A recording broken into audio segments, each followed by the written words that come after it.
바로 반부패 비서관에서 3개월 만에 사퇴한 거예요. 그때 자진 사퇴 형식을 치렀지만 당시 민주당 내에서도 이렇게 이야기했습니다. 내로남불로 비춰진다. 왜냐하면 그 직전까지 중과세하고 종부세를 강화하고 하면서 서민들과 국민들에게 집을 가진 건 마치 죄악인 것처럼 그렇게 정책을 펼쳐나갔거든요. 조수현 후보 같은 경우에는 이제 일제강점기 옹호 논란도 이미 한 차례 있었던 후보입니다. 그렇기 때문에 과연 이 공천을 주는 것이 맞았느냐 이런 비판은 이미 있었던 상황이고요. 그리고 이분이 이제 변호하셨던 사건 자체가 사실은 뭐 대전판 도가니 사건이다라고 할 정도로 굉장히 범죄의 질이 나쁘고. 장갈 기자, 일단은 민주당이 부동산 갭 투기 의혹으로 이영선 후보 공천 취소했고요. 국민의힘에서는 이 외에도 갭 투기 의심되는 민주당 후보들 더 있다. 이런 의혹 제기하면서 파장이 점점 커지고 있어요. 그렇습니다. 경기 부천 을에 출마한 민주당 김기표 후보가 있는데요. 김기표 후보는 지난 2021년에 문재인 정부 청와대 반부패 비서관을 역임할 당시에 54억 원을 대출해서 65억 원가량의 상가 두 채를 산 영끌 비투 논란으로 물러난 바가 있습니다. 네. 당시 문정권이 주택대출 규제를 강화하면서 이 부동산 옥죄기를 하고 있던 때여서 이틀 만에 사퇴를 했습니다.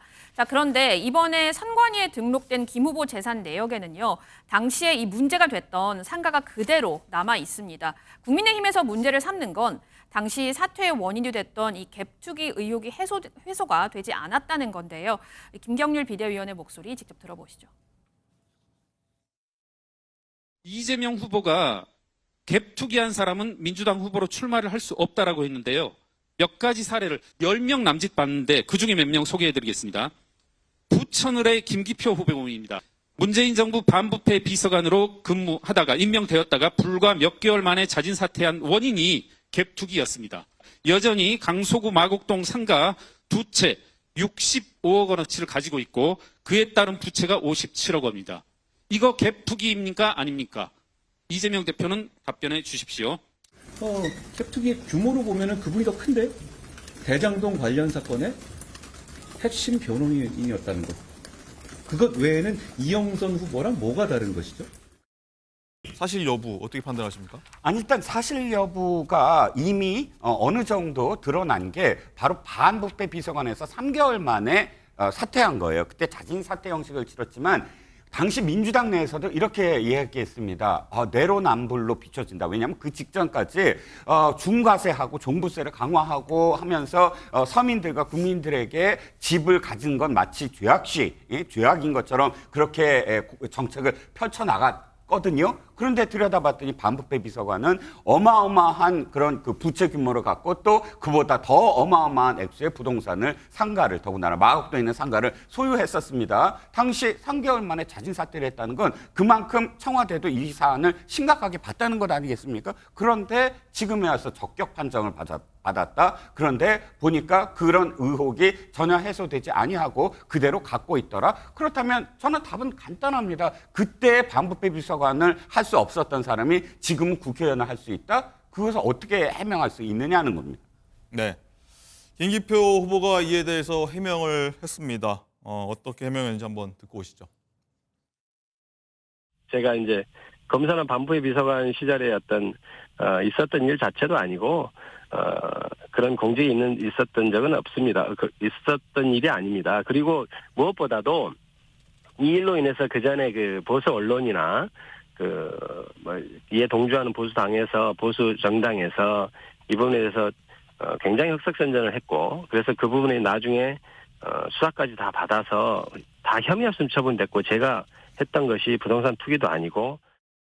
일단 후보자는 지금 하고 있는 말 중에 가장 또 유효한 얘기는 그 관련한 수사를 받았는데 다 무혐의 처분이 되었다라는 부분을 내세우고 있습니다. 그런 부분과 특히나 이제 혐의 없음을 받은 부분과 일단 이 대출을 받은 부분이 다 정상적인 대출이었다라는 점을 강조를 하고 있는데요.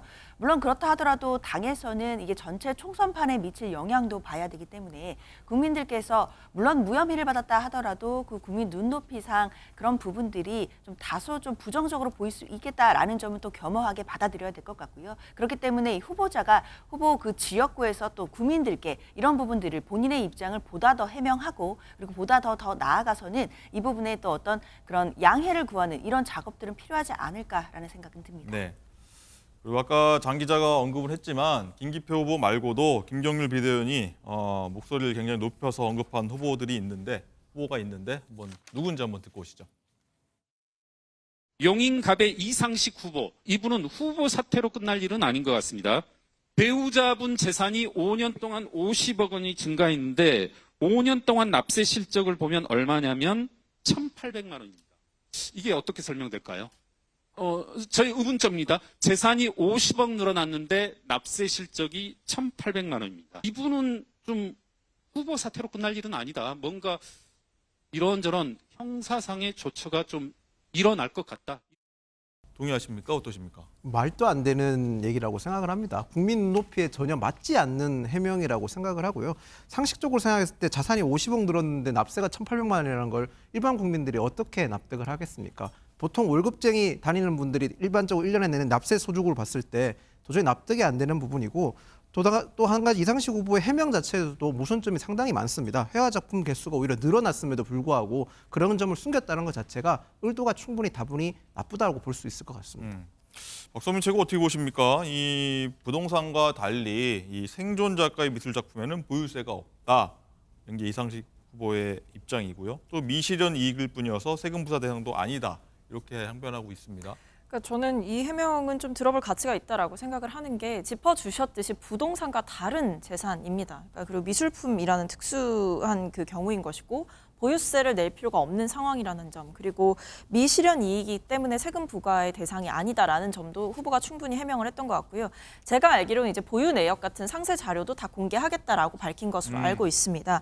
그리고 이게 어쨌든 가액 변동이라는 게 있는 거잖아요. 그러니까 이상식 후보가 과거에 2020년 총선 당시에 비해서 이제 재산이 너무나 늘어난 것 아니냐라는 게 의혹의 핵심인데 네. 어쨌든 미술품의 가치, 그러니까 보유하고 있던 미술품의 가치가 높아지면서 가액 변동이 크게 됐기 때문에 보유 재산이 크게 는 것일 뿐이지 지금 이상식 후보 입장에서는 뭐 본인과 부인이 가지고 있는 뭐 부동산이라든지 아니면 개인적인 뭐 재산이라든지 이런 것들은 전혀 없는 상황이고 오히려 미술품의 가치만 올랐기 때문에 크게 보이는 것이다. 이렇게 해명을 하고 있는 상황이라 전 이런 부분들을 좀 참작해 주신다면 이 상황에 대한 이해가 좀 더 쉽지 않으실까 생각합니다. 네, 미술 작품에 관련해서는 사실 많은 분들이 잘 모르실 것 같아서 좀 추이를 한번 지켜보고 저희가 얘기 더 나눠보도록 하겠습니다.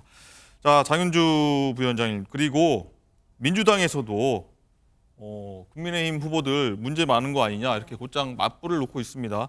구체적으로 보면은 장진영, 박덕흠, 이해훈, 이준배 이런 후보들 의혹을 쏟아냈는데 어떤 의혹들이죠?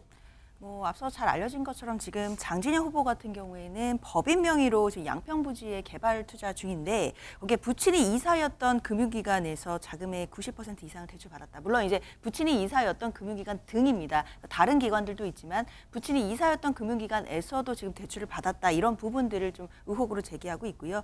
박덕흠 후보 같은 경우에는 골프장 투기 논란도 있었고 이제 앞서서 피감기관으로부터 공사 수주를 받았다라는 의혹들 이런 부분들이 다시 나오고 있습니다. 또 이해훈 후보 같은 경우에는 재산이 4년 만에 100억 정도가 증가했다라는 부분이 또 꼽히고 있고요. 또 이준배 후보에 대해서도 측근이 세종시의 K 마이스터 산당 공약 발표 전에 예정지 인근 땅을 대규모로 매입한 부분이 의혹이 제기가 된다라는 입장입니다.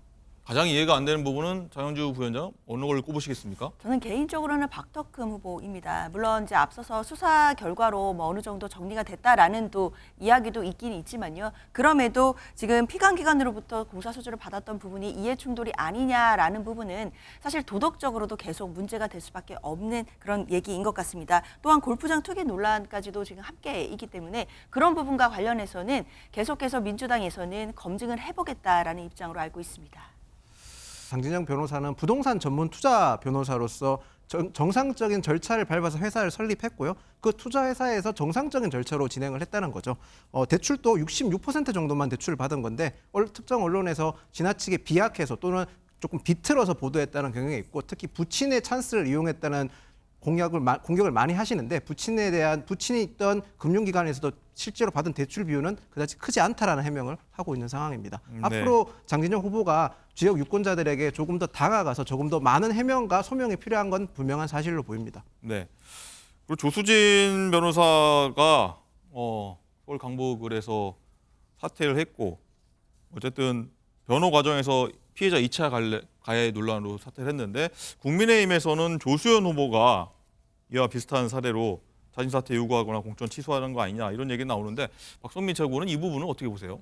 그러니까 이 조수연 후보? 네, 조수연 후보 같은 경우에는 이제 일제강점기 옹호 논란도 이미 한 차례 있었던 후보입니다. 그렇기 때문에 과연 이 공천을 주는 것이 맞았느냐 이런 비판은 이미 있었던 상황이고요. 그리고 이분이 이제 변호하셨던 사건 자체가 사실은 뭐 대전판 도가니 사건이다라고 할 정도로 굉장히 범죄의 질이 나쁘고 여기에 대해서 과연 이제 조수연 변호사가 국민들이 봤을 때 이 상식선의 변호를 했느냐 이런 지적도 있는 상황이기 때문에 사실은 민주당을 향해서 국민의힘이 그렇게 날을 세웠던 만큼 민주당 입장에서도 이 부분에 대해서 짚지 않을 수가 없는 상황인 것이죠. 그래서 이 굳이 조수연 후보가 이렇게 많은 논란을 가지고 있음에도 굳이 공천을 했어야 됐느냐 이 부분에 대해서 비판할 수밖에 없는 상황입니다. 네. 이용훈 실장님 어떻게 보십니까? 이 굳이 공천했어야 하냐 이런 지적. 그런데 일단 전 적절해 보이지는 않습니다. 그러니까 특히나 이런 사건에 대해서 변호를 맡았다라고 그걸 제가 만약 옹호하게 되면 제가 조수진 조수진 후보에 관련된 제 입장과 상충되기 때문에 저는 이것도 역시 문제가 있다고 봅니다. 하지만 네. 그럼에도 불구하고 아까 말씀하셨던 부분 어떻게 변호를 했느냐 그리고 이 변호 자체를 어떻게 그 후에 어떤 입장을 취했느냐 이건 좀 다른 것 같아요. 조수진 변호사를 네. 우리가 이야기할 때 한 건의 어떤 이런 변호를 했다가 문제가 아니라 네. 끊임없이 아이고 성폭행과 관련해서 이렇게 피해 나가세요. 이렇게 형량을 낮추세요라고 글도 올렸고 또 이 과정 속에서 있어서는 안 될 뭐 피해자 다음 이런 표현으로 사실상 변호를 맡았기 때문에 반인권적인 어떤 변호다라는 점이 있습니다. 저는 지금 어떻게 변호했는지 모르기 때문에 네. 여기에 대해서는 제가 거리를 좀 둬야 될 것 같습니다. 알겠습니다.